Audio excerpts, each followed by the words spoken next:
Welcome back, deep divers. Today, we're going to take a deep dive into a world that sounds like, well, it sounds like sci-fi, but it's based on some pretty wild Yeah, claims. it does sound like sci-fi, doesn't it? Yeah, we're talking about organic cyborgs, Yeah. like a blend of human biology and technology. I mean, it's a pretty wild concept. It is. Yeah. And our source, a YouTube video with a hypnotherapist using regressive hypnosis to explore this whole idea. Regressive hypnosis. Oh, and, full disclosure, we're not saying this is proof, but Hmm. the details are pretty rich, pretty juicy. All right, I'm intrigued. Where do we start?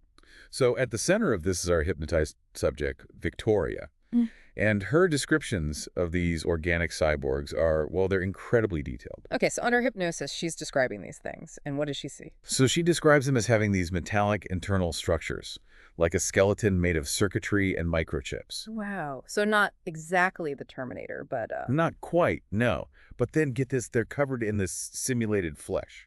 okay, so they're designed to blend in to look human. Right, exactly. But here's where it gets weirder.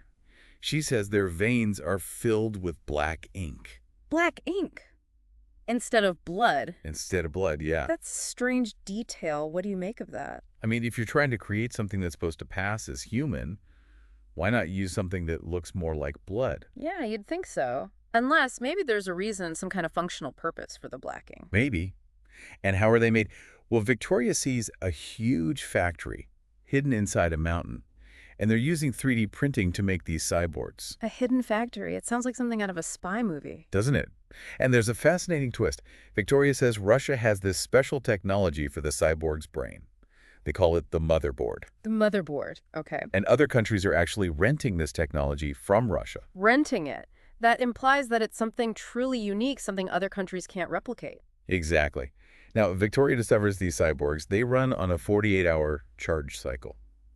And she sees a bunch of them in storage, deactivated like they're waiting to be deployed. A 48-hour charge cycle. That suggests there are limitations to their operational range, right? I mean, they can't be too far from a power source. You would think. But then she also sees cyborgs 100 years in the future. And they seem much more advanced, like maybe they figured out the whole energy thing. Okay, so she's seeing them evolve, adapt over time. Interesting. Yeah, it is. But here's where things get really interesting. In her hypnotic state, Victoria interacts with a scientist named Alexander. Okay, so not just observations now, but actual interaction. Right. And Alexander confirms a lot of what she's seeing, and even adds more details. He says these cyborgs are programmed, very specifically programmed for certain tasks. And they can't deviate from their programming. So they're essentially biological machines, tools designed for a specific purpose. Yeah, exactly. And get this, Alexander says they can eat and breathe, but it's all an illusion. They don't actually need to. Wow, so they're designed to blend in, to appear human, even though they don't have to. That's a fascinating detail. Why go through all that trouble? I don't know, right? But Alexander reveals something else. If a cyborg is suspected, the operators can remotely trigger it to take evasive maneuvers. They're always being watched, monitored. Always under observation. That's a little unsettling, isn't it? Yeah. And we're just getting started. Remember, all this is leading up to the big question. Why? What's the purpose of all of this? Well, Victoria uncovers something truly disturbing.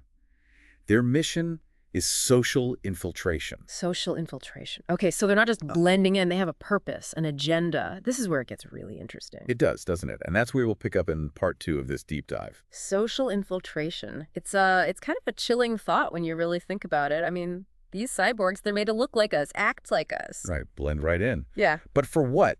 That's what I want to know. What's the point of all this infiltration? Yeah, exactly. What's the end game? Well, Victoria sees one cyborg who's this, public figure. She's beautiful, charismatic, draws huge crowds. But here's the thing. It's all an act. An act? Yeah. She's influencing people with subliminal messaging, like a Trojan horse. Wow. That raises some pretty serious questions about, free will, influence, all of that. Yeah. I mean, if these cyborgs can manipulate us without us even knowing, what does that say about our choices? Right. It's like, are we really in control of our own thoughts, our own actions? And Victoria, she describes this one guy in the crowd. He's clearly uncomfortable around this cyborg, like physically uncomfortable. Interesting. So maybe their methods aren't as subtle as we think, or maybe there's a physical component to it, some kind of technology we don't understand. Right. I mean, it makes you wonder how many other, public figures, leaders are actually, well, Yeah. It's a disturbing thought. What if the people we trust, the people we look up to, aren't even human? Okay, so we've talked about what they are, how they're made, Mm-hmm. but why? What's the point? The big question. Yeah. Well, Victoria gets a few clues. She sees them collecting tons of data. Hmm. Data on human behavior, our reactions, emotions. It's like they're building this massive database on us. Okay, so mass surveillance. But to what end? What are they going to do with all that data? That's the question, isn't it? And she sees them using that data to influence people, like Yeah. subtly nudging their thoughts and actions, using things like subliminal messaging. Subliminal messaging. Wow, that's pretty unsettling. It is. And Victoria, she has this vision of the future, and it's not good. She sees a world where everyone's been exposed to this cyborg influence for so long. Yeah. It's like it's degraded us mentally, socially. Like a decline of what? Humanity? A loss of individuality, critical thinking? Exactly. And you have to wonder, is that intentional? Like, are they trying to weaken us, make us easier to control? It's a terrifying thought. I mean, if you can control people's minds, you can control everything. Exactly. But here's the thing, Victoria. She gives us some advice. She tells us how to spot these cyborgs. Really? How can you tell if someone's a cyborg? Oh, well, she says to watch for unnatural blinking. And remember the black ink? Oh, yeah, the black ink instead of blood. Yeah, if you see someone bleeding black ink, well, that's a pretty good sign. Yeah, I'd say so. Anything else? She says to check their veins. Like, press on them, see if they react normally. Okay. So look for unnatural reactions, things that just seem off. Right. But I think the most important thing is to trust your gut. If something feels wrong, if someone gives you a bad vibe, don't ignore it. Yeah, trust your instincts. Good advice. It's Yeah. like our intuition might be picking up on something our conscious mind isn't. So what happens if even a small part of what Victoria is seeing is true? What does that mean for us? Well, it means we need to be aware. We need to be vigilant. We need to start paying attention. Okay. But aware of what exactly? I mean, where do we even start? It's kind of wild, right? This whole thing about organic cyborgs, it's like it's tapping into this deep-seated fear we have. It is, yeah. Like, what does it even mean to be human if we can't tell who's real and who's not? Right. It's like we're already dealing with deepfakes and AI and all this stuff, and now we're talking about like actual beings that are designed to deceive us. It's like, how can you even trust your own eyes anymore? Exactly. And that's where I think it's so important to, to be aware, to be skeptical. Don't just believe everything you see and hear.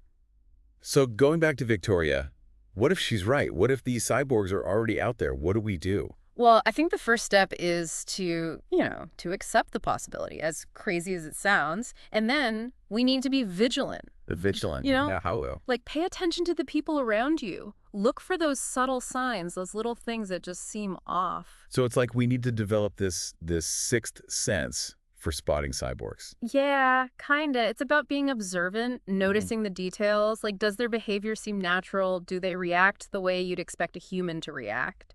It's almost like we need to become like human lie detectors. In a way, yeah. But it's not about being paranoid, It's about trusting your gut. If something feels wrong, it probably is. So be observant, trust your instincts. Mhm. Anything else? Yeah, I think the most important thing is to stay informed, to keep learning. The more we know about this technology, the better equipped we'll be to recognize it, to understand it, and to deal with it. So it's not just about being vigilant. It's about being proactive. Exactly. We need to arm ourselves with knowledge, with critical thinking skills.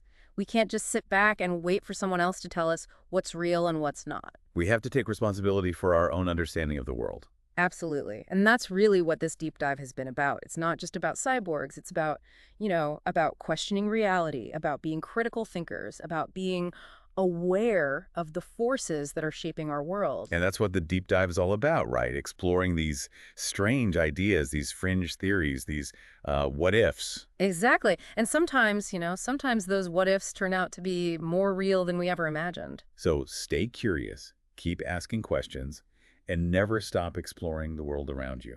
Because the truth is out there, somewhere. And sometimes it's stranger than fiction. Well said. Thanks for joining us on this deep dive. And until next time, keep your minds open and your eyes peeled.